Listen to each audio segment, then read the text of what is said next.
Éric Moulois, bonjour. Vous êtes directeur général associé de l'enseigne Self-Stock. Tout d'abord, merci d'avoir accepté l'invitation de Franchise Magazine.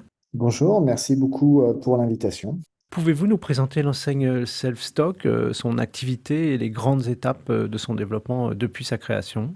Alors, selfstock.com est un réseau de self-stockage libre-service. Il a été créé en 2010, en Picardie pour le premier. On a développé ça pendant 7 années et en 2017, on s'est ouvert à la licence de marque. Et aujourd'hui, selfstock.com, c'est 140 points sur la carte et un développement de 1 à 2 par mois depuis maintenant 36 mois à peu près.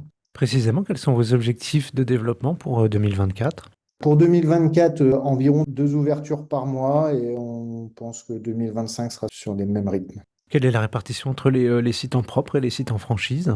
Alors là, c'est ce qu'on prévoyait, c'est du 50-50. On en a, nous, 70 et il y a 70 porteurs de projets, avec beaucoup de porteurs projets qui sont déjà multisites. Quelles sont les régions ou les villes que vous ciblez en priorité pour étendre votre réseau?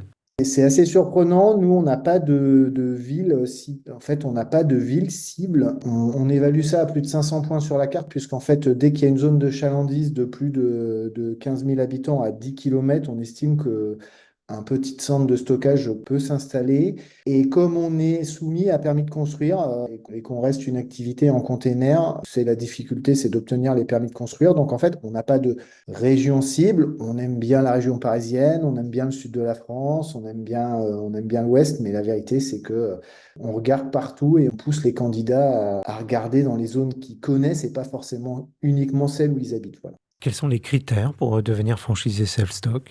Les critères, ils sont assez simples puisqu'en fait, c'est une activité que je vais plutôt nommer comme secondaire. C'est une activité qui demande un investissement de départ.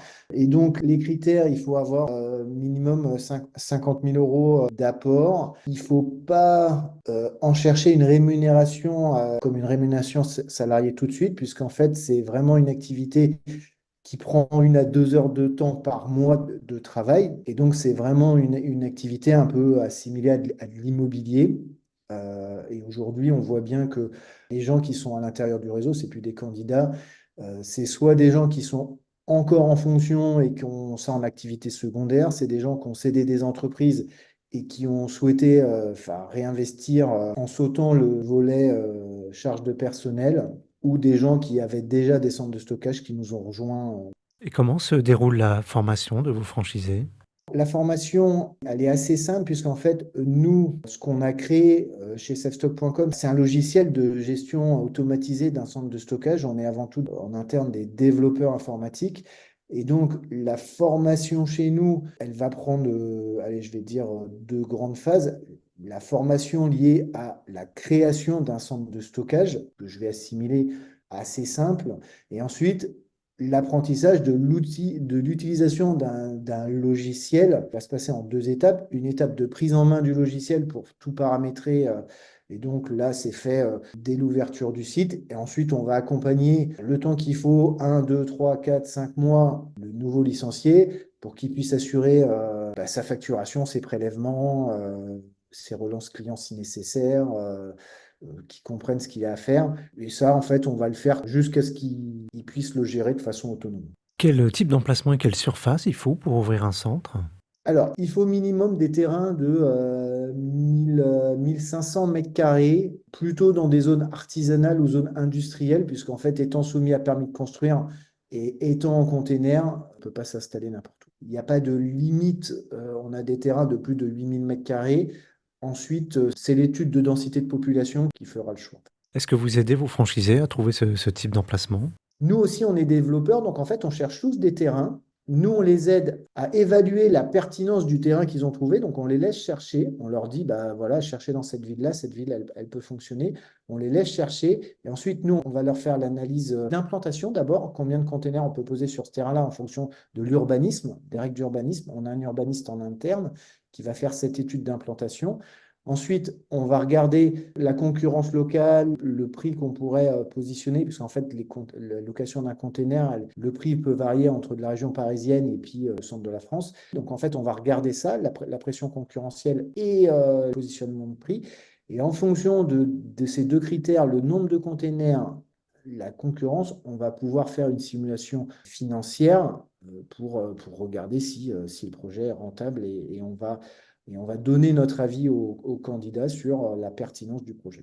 Quel est le délai en général entre la signature d'un contrat et l'ouverture d'un centre? Alors, il est très lié à l'obtention du permis. On va dire qu'au plus rapide, 6 mois, au plus long, 18 mois. Et il est vraiment lié à trouver le terrain. Alors, c'est plus facile quand des gens arrivent avec des terrains qui leur appartiennent déjà. Déjà, ça va beaucoup plus vite. On n'a pas cette négociation de l'achat d'un terrain. Et ensuite, c'est les temps de l'administration pour étudier les permis de construire, puisqu'en fait, l'administration a 3 mois, plus elle peut faire des reports. Et ensuite, il y a des délais d'affichage des permis qui sont de 45 jours. Donc, en fait, voilà, quand on dit 6 mois, c'est vraiment le délai le plus court. Voilà. Vous avez parlé de 50 000 € d'apport minimum, et l'investissement à prévoir, du coup, combien ça représente? Pour 50 000 euros, c'est un investissement d'une soixantaine de boîtes. C'est un investissement d'à peu près 300 000 euros. D'accord. Et combien de temps il faut à un franchisé pour amortir cet investissement? Entre 4 ans et 7 ans, puisqu'en fait, en général, nous, au-delà de 7 ans, on déconseille. D'accord. Est-ce que la conjoncture, hausse des taux d'intérêt, inflation, ont un impact, sur votre activité? Forcément, un petit peu sur les crédits pour le financement. Après, sur la réalité, notre marché, en fait, est toujours très dense. En fait, nous, aujourd'hui, on n'a vraiment aucune problématique de remplissage. Enfin, moi, j'ai pas encore ciblé de villes où la concurrence est trop forte. Il y a un vrai besoin. Enfin, ça répond à un vrai besoin. Le besoin d'espace répond à un vrai besoin. On estime encore aujourd'hui qu'il manque la moitié des surfaces nécessaires en France. Et pour finir, quels conseils vous pourriez donner à un porteur de projet qui hésiterait à se lancer dans votre activité? Moi, je dirais, il ne faut pas hésiter. Il n'y a pas de risque puisqu'en fait, chez nous, il n'y a pas de droit d'entrée. C'est vraiment, il faut chercher des terrains. Il faut surtout être motivé à chercher des terrains. Il ne faut pas avoir peur d'avoir des refus de permis de construire de temps en temps. C'est surtout la motivation. Enfin, on voit bien, nous, chez nous, nos licenciés, les plus motivés, c'est ceux qu'on en a le plus. Et ensuite, eh ben, il faut avoir conscience que, étant soumis à permis de construire, avec toutes les nouvelles lois sur la prise de nouveaux terrains, fait que j'estime qu'on a entre 4 et 5 ans pour se développer. Et après, ça deviendra de plus en plus difficile de s'installer puisque les permis seront de plus en plus durs à obtenir. Donc, il y a un aspect, je dirais, moi, je conseille surtout d'aller vite. Voilà. Et de se dire que de toute façon, on prend pas de risque puisque tant qu'il n'y a pas d'ouverture, presque on sort quasiment pas de cash. Éric Moulois, je vous remercie. Je rappelle que vous êtes directeur général associé de l'enseigne Self-Stock et que votre actualité est à retrouver notamment sur les sites Franchise Magazine et AC Franchise.